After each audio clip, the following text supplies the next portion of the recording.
Hey, Frog Prince Runner here, and thank you for dropping by. This will be a recurring feature on my channel until, as I have only 2 years to live due to being vaccinated, or until the lying website DailyExpose goes down. My last video was on how DailyExpose manipulates math from reports by MHRA to push their talking point. Basically how COVID-19 vaccine is bad, killing people, yada yada. That video is linked in the description below. Quick recap. They basically adds unrelated numbers from MHRA, that's Medicines and Healthcare Products Regulatory Agency, yellow card scheme that allows anyone, and I do mean anyone, to submit a report without checking or confirmation. Even with that, their conclusion was completely incorrect. On the article we'll be looking at today, as usual, they make a bold claim. COVID-19 deaths are rising and official data shows 87% of the people who have died were vaccinated. Honestly, even my 12 years old would be able to spot the glaring issue with DailyExpose's analysis. I can't believe people can be this stupid and just read the title that confronts to their existing belief and gets encouraged to not to take the vaccine. Reading from their article, a few weeks ago we noticed that Public Health Scotland were being very clever with the way they were presenting the data in what seems to be an attempt to hide a shocking statistics in regards to COVID-19 deaths and the COVID-19 vaccine. Unfortunately for PHS, they weren't clever enough, as their latest report has allowed us to uncover the shocking statistics that they were attempting to hide. That is just rich coming from these people. Further reading the article. For instance, Table 15 of their 28th of July report on the numbers of alleged COVID-19 positive cases is presented as follows. The above clearly shows that the majority of positive cases of COVID-19 between 26th of June and 23rd of July have been people who weren't vaccinated, accounting for 57% of all cases. However, in the most recent week, between 17th of July and 23rd of July, we can see that the tables have turned and those who had had COVID-19 vaccine account for 52% of positive cases. Geez, seriously? Okay. To reiterate what most of us adults already know, COVID vaccine does not guarantee 100% immunity against the virus. It was never claimed to be the case. It severely reduces the chance of catching the virus. Furthermore, in case someone does get it, the repercussion is a lot less severe. Is it really that hard to comprehend? Looking at the data table, under the unvaccinated column, we can clearly see numbers and a percentage. And anyone who knows how transmission works would understand that as more and more people would get vaccinated, there would be less people to actually transmit the disease. Unless, of course, we get a bunch of unvaccinated people surrogating in one area without mask and social distancing. In late June, a little over 1% of the unvaccinated population had contracted the virus. During third week of July, it dropped down to 0.46%. That is good news for everyone. For those who had both doses, late June it was 0.171%, which is around 5.8 times less than those who are unvaccinated. In third week of July, it was 0.106%, around 4.3 times less than unvaccinated. What if we take first dosage number also into consideration? Well, we can't just add up 0.106% and 0.244% simply because percentage doesn't work like that. If we wanted to put both single and two dosage under one column, we would have to add the number of vaccinated and contracted to calculate the percentage, and that comes to 0.141%, 3.26 times less than the unvaccinated. So is DailyExpose really this dumb? They added up all the contracted numbers and simply used the vaccinated number to come up with 52%. That is completely wrong. The table have not turned. All the table does is reinforcing the fact that vaccine reduces the chance of catching the virus. On next table, DailyExpose pulls the same dishonesty, but this time with hospitalization. They suggest the above shows a slightly different story, though, to what we have seen in terms of confirmed cases. That's because the majority of hospital admissions have been people who have been vaccinated, accounting for 50.8% of all admissions. What's interesting about this is the number of admissions against the number of alleged positive cases. Blah blah blah. After some more BS, they say, this means that just 2.3% of confirmed COVID-19 cases in the unvaccinated population have resulted in hospitalizations, whereas 5% of the confirmed COVID-19 cases in the fully vaccinated population have resulted in hospitalization. This clearly shows that the jabs are not doing what they claim to do on the teen. Does it now? Well, let's look at the table, and we see the same issue. Last row data indicates 0.018% of the unvaccinated population were hospitalized against 0.004% of single dose and 0.006% of double doses. Well, let me rephrase it for the avid readers of DailyExpose. Over 3.8 million people receiving at least one dose of vaccine, 204 people were hospitalized. That is 0.0053%, whereas 197 unvaccinated people were in the hospital out of a population of just over 1.07 million people, with a 0.018%. This clearly shows that the jabs are doing exactly what they claim on the tin. I'm honestly getting seriously pissed off at these people.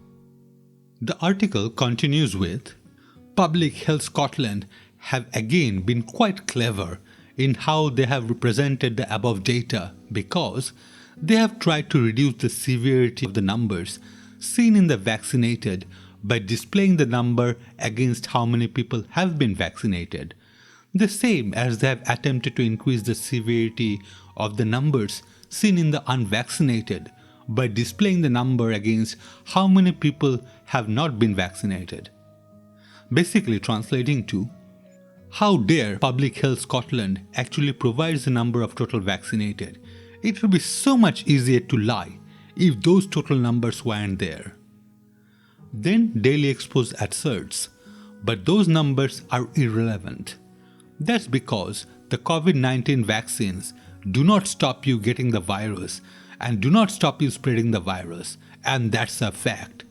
Here is a snapshot from Public Health England's latest COVID-19 vaccine surveillance report confirming this fact.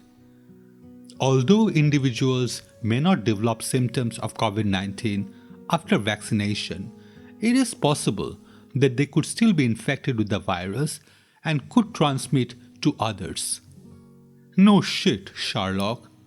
Duh. Pfizer's initial phase 3 clinical data, presented in December, showed its vaccine to have 90% efficacy.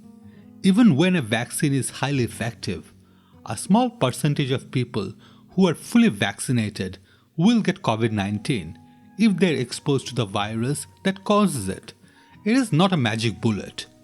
There are also another factor to take into consideration, that vaccine is not immediately effective. It typically takes 2 weeks after vaccination for the body to build immunity against the virus that causes COVID-19. With that in mind, one can say that it is possible that the single and double dose number would be lower in case of the contractions. Again, the article asserts the COVID-19 vaccines were only allegedly proven to reduce the risk of hospitalization and death.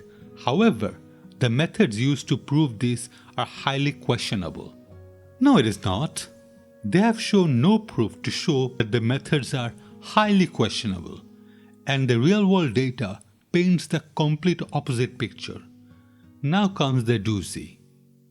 Therefore, to measure the effectiveness of the vaccines in the real world, we shouldn't be looking at how many people have been hospitalized or died due to COVID-19 against the number of people vaccinated or not vaccinated.